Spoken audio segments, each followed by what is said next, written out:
utilizado na parte da urinálise por ser simples, rápido e barato na sua utilização. O teste que vamos falar hoje é o teste da fita reagente, que pode ser utilizado para fazer análises químicas da urina, tais como pH, densidade, se há ou não cristais, entre outros. O princípio de reação dessa fita é bem simples, vou mostrar.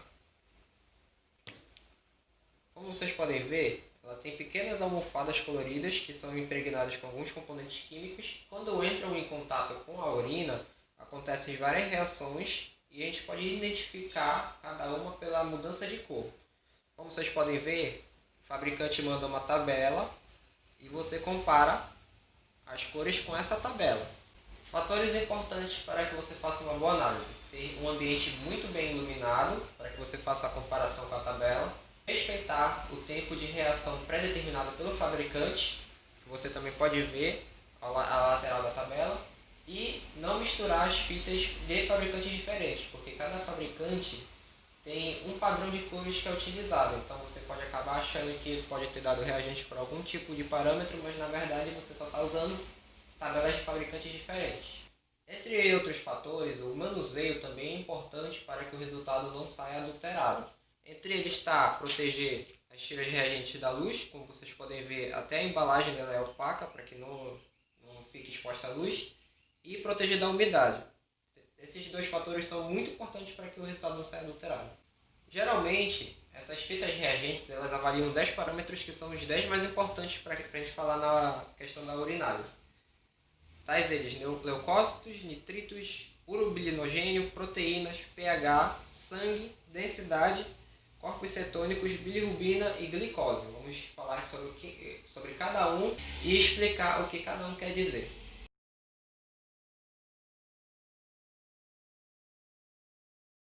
Um desses primeiros parâmetros que pode ser analisado é o pH. O pH de uma pessoa normal, no caso da primeira urina da manhã, pode variar entre 5,5 e 6,5. Fatores fora dessa curva podem ser indicativos de distúrbios eletrolíticos sistêmicos, respiratórios ou até mesmo indicativo de uma infecção. No caso, quando temos o resultado alterado, é preciso fazer mais análises para saber se qual desses fatores pode ser o que esteja levando o parâmetro estar fora da curva ou se é algum tipo de infecção.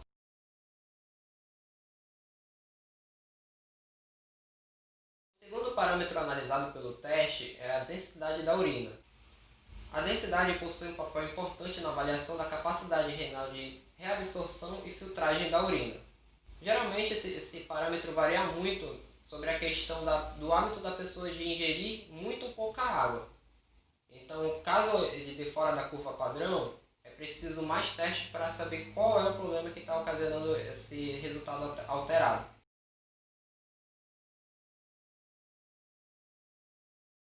O terceiro parâmetro analisado é a questão das proteínas. Esse parâmetro pode ser um dos mais indicativos se a pessoa tem algum problema renal ou não, visto que uma pessoa normal apresenta 10 mg por decilitro de urina ou 100 mg excretados num período de 24 horas. O ideal é que a pessoa dê negativo para esse teste, ou seja, não reagente. Quando há uma grande presença de proteínas na urina, nós chamamos esse caso de proteinúria. E essa condição pode ser classificada de 3 formas: pré-renal, renal e pós-renal.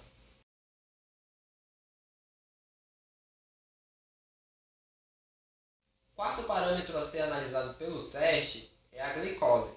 O teste de glicose serve para avaliação ou mesmo detecção se a pessoa tem diabetes ou não, ou para avaliar se a pessoa tem distúrbios de reabsorção glomerular.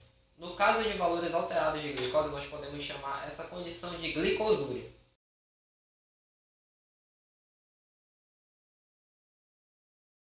O quinto parâmetro a ser analisado são as cetonas. Elas também servem para o acompanhamento de diabetes, ou as cetonas também podem aparecer no caso de jejuns muito prolongados. Outro fator importante para o aparecimento de corpos cetônicos é a dieta rica em proteínas e pobre em carboidratos.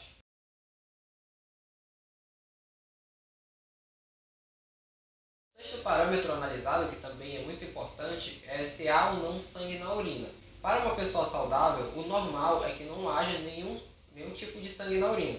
Caso contrário, ele pode estar de diversas formas. Uma delas, no caso, são hemácias intactas, para o caso das hematuras, ou como resultado da lise dessas células, que é o caso da hemoglobinúria. Em alguns casos, é possível saber visualmente se tem ou não sangue presente na urina, pois a urina adquire a cor vermelho líquido ou apenas de avermelhado. Como nem sempre é possível saber visualmente se há sangue ou não na urina, o teste da fita reagente se mostra muito importante porque ele consegue detectar quantidades muito pequenas.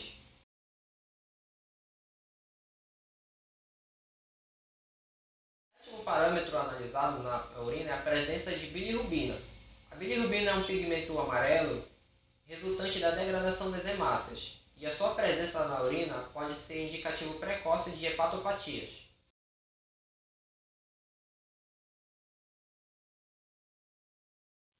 O oitavo parâmetro a ser analisado é a presença do urobilinogênio, que é o resultado da bilirrubina conjugada que foi processada pelas bactérias intestinais.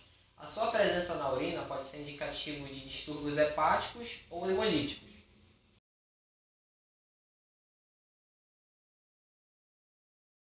O nono parâmetro analisado é a presença de nitritos. Esse fator pode ser importante para a detecção ou avaliação de processos infecciosos do trato urinário, visto que algumas bactérias possuem a capacidade de converter o nitrato presente normalmente na urina em nitrito.